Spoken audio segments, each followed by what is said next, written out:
حضرت مسیح موعود علیہ السلام ایک جگہ فرماتے ہیں کہ استعانت کے متعلق یہ بات یاد رکھنی چاہیے کہ اصل استمداد کا حق اللہ تعالیٰ کو ہی حاصل ہے۔ یعنی تمہیں اپنے کاموں کی تکمیل کے لیے اگر کسی کی مدد کی ضرورت ہے تو وہ صرف خدا تعالیٰ کی ذات ہے جو حقیقی رنگ میں تمہاری مدد کر سکتی، مدد کرنے کی طاقت رکھتی ہے اور مدد کرتی ہے۔ اور یہ بات اتنی اہم ہے کہ ایک حقیقی مومن کو ہر وقت اسے اپنے سامنے رکھنا چاہیے، چاہے وہ ذاتی ضروریات کے لیے ہو مدد اور استعانت کی کوشش، یا جماعتی ضروریات کے لیے۔ لیکن عملاً ہم دیکھتے ہیں کہ اس کی اہمیت کے باوجود اس طرف لوگوں کی عموماً نظر نہیں ہوتی، جتنی توجہ ہونی چاہیے وہ نہیں ہوتی۔ ہم میں سے اکثر ایسے ہیں جو بظاہر یہ کہتے ہیں کہ اللہ تعالیٰ نے فضل کیا، میری ضرورت پوری ہو گئی، لیکن اگر گہرائی سے جا کر وہ خود اپنے نفس کا جائزہ لیں تو اپنی ضرورتوں کو پوری کرنے کے مختلف ذرائع کو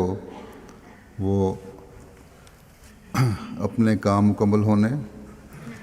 یا ضرورت پوری ہونے کا ذریعہ سمجھتے ہیں۔ حضرت مسلم موعود رضی اللہ تعالیٰ عنہ نے ایک جگہ مثالیں دے کر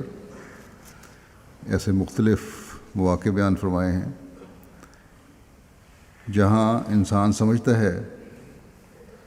کہ استعانت اور مدد مختلف لوگوں نے کی ہے، یا خود اپنے زور بازو سے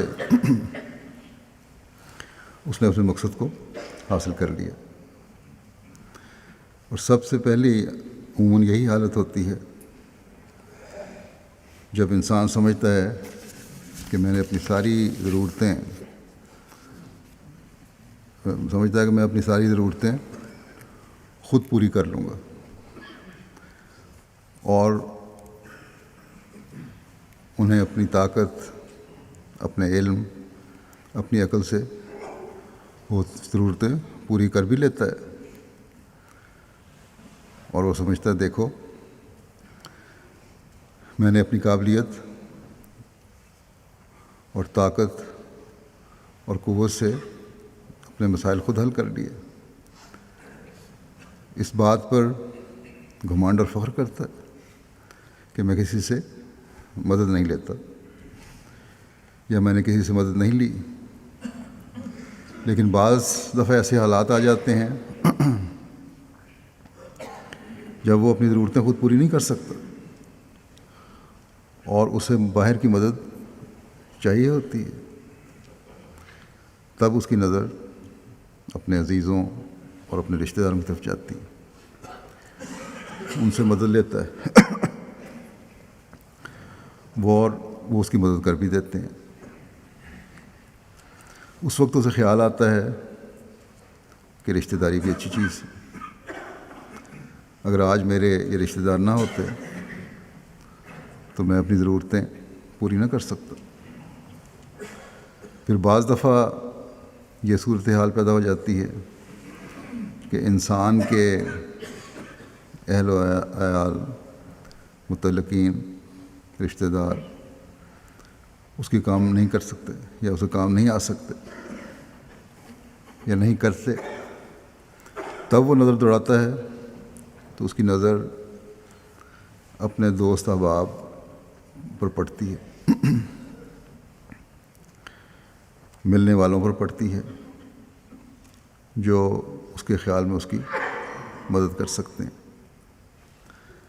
ان سے مدد لیتا ہے، وہ مدد کر بھی دیتے ہیں. وہ سمجھتا ہے کہ دوست احباب بھی اچھے ہوتے ہیں جو آڑے وقت میں کام آ جاتے ہیں. پھر ایک زمانہ ایسا بھی آتا ہے جب دوستوں کے پاس جائے تو وہ بھی اپنی مجبوریاں بتا دیتے ہیں، جائز مجبوریاں ہوں یا اس سے جان چھوڑنے کا بہانہ ہو کسی سے. بہرحال وہ اس کے کام نہیں آ سکتے. بعض دفعہ ایسی صورتحال بھی ہوتی ہے کہ دوستوں کے بس میں وہ مدد ہوتی بھی نہیں کہ وہ کر نہیں سکتے، ان کی پہنچ سے وہ کام باہر ہوتا ہے. تو ایسے وقت میں وہ بعض نظاموں کی طرف توجہ کرتا ہے انسان، اور وہ سلسلہ یا جماعت سے جس سے وہ تعلق رکھتا ہے وہ اس کی مدد کرتے ہیں. اور جو کام ہو جاتا ہے جب اس کی ضرورت پوری ہو جاتی ہے، بلکہ ضرورتیں پوری ہوتی رہتی ہیں، تو اس کو خیال آتا ہے کہ سلسلہ یا نظام یا جماعت سے جڑنا بھی اچھی چیز ہے. اور اس وجہ سے سلسلے یا جماعت سے اس کی وابستگی بڑھ جاتی ہے. بلکہ میں نے دیکھا ہے کہ بعض لوگوں کو اس وجہ سے ٹھوکر بھی لگ جاتی ہے کہ فلاں وقت میں نے جماعت سے مدد مانگی تھی اور مدد نہیں کی گئی. بہرحال یہ صحیح ہے کہ بعض لوگوں کی مرضی کے مطابق کام اگر ہوں تو تب ہی، یا ان کی مدد ہو تو وہی ان کی جماعت سے وابستگی بڑھانے کا ذریعہ بنتے ہیں. پھر بعض انسانوں کی زندگی میں ایسے موقع بھی آتے ہیں کہ ان کے اہل و عیال، رشتہ دار، دوست احباب، حتیٰ کہ بعض مجبوریوں اور پابندیوں کی وجہ سے نظام اور جماعت بھی کوئی مدد نہیں کر سکتے اور اسے کوئی فائدہ نہیں پہنچا سکتے. اس وقت وہ حکومت جس سے وہ تعلق رکھتا ہے اس کے پاس جاتا ہے، حکومت اس کی مدد کرتی ہے. اس وقت ایسے انسان کے لیے حکومت ہی سب کچھ ہوتی ہے، باقی سب چیزیں پیچھے رہ جاتی ہیں. لیکن یوں بھی دیکھنے میں آتا ہے کہ ایک وقت میں حکومت بھی انسان کا ساتھ نہیں دیتی. وہ سمجھتا ہے کہ میرے حقوق نہیں مل رہے، مجھے انصاف سے کام نہیں لیا جا رہا. تو پھر وہ ان لوگوں کا دروازہ کھٹکھٹاتا ہے جو انسانی ہمدردی کے تحت کام کرتے ہیں، اور پھر یہ انسانی ہمدردی رکھنے والے اس کے کام آ بھی جاتے ہیں. انسانی ہمدردی کی ایک رو پیدا ہوتی ہے جو کئی ممالک یا دنیا تک پھیل جاتی ہے، اور اس انسانی ہمدردی کی وجہ سے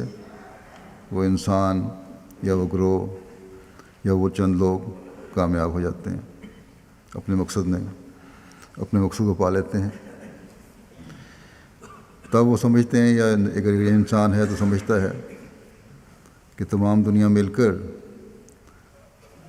یا دنیا کی انسانی ہمدردی کی تنظیمیں مل کر اس کے کام آئی ہیں اور کوئی اس کے کام نہیں آ سکا. اور اگر یہ کام نہ آتی تو وہ اپنے حقوق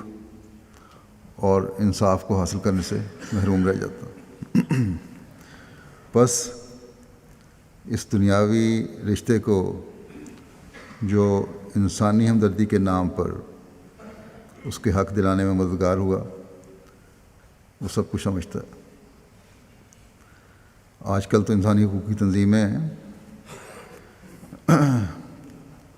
ملکی اور بین الاقوامی سطح پر اور قائم ہیں اور کام کر رہی ہیں، اور حقوق کے لیے دنیاوی حکومتوں سے جنگیں بھی لڑتی ہیں، قانونی جنگیں لڑتی ہیں،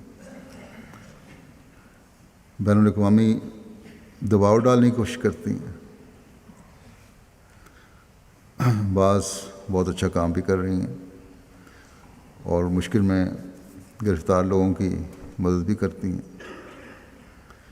لیکن اس بات سے بھی انکار نہیں کیا جا سکتا کہ ایک وقت ایسا بھی آتا ہے جب نہ اپنی کوششیں اور تدبیریں کام آتی ہیں، نہ رشتہ دار کام آتے ہیں، نہ دوست احباب کام آتے ہیں، نہ قوم یا نظام کام آتا ہے، نہ حکومت اور انسانی ہمدردی کی تنظیمیں کامیابی کے ذریعے بنتی ہیں یا ان میں اسے کامیابی حاصل کرنا ممکن نظر آتا ہے۔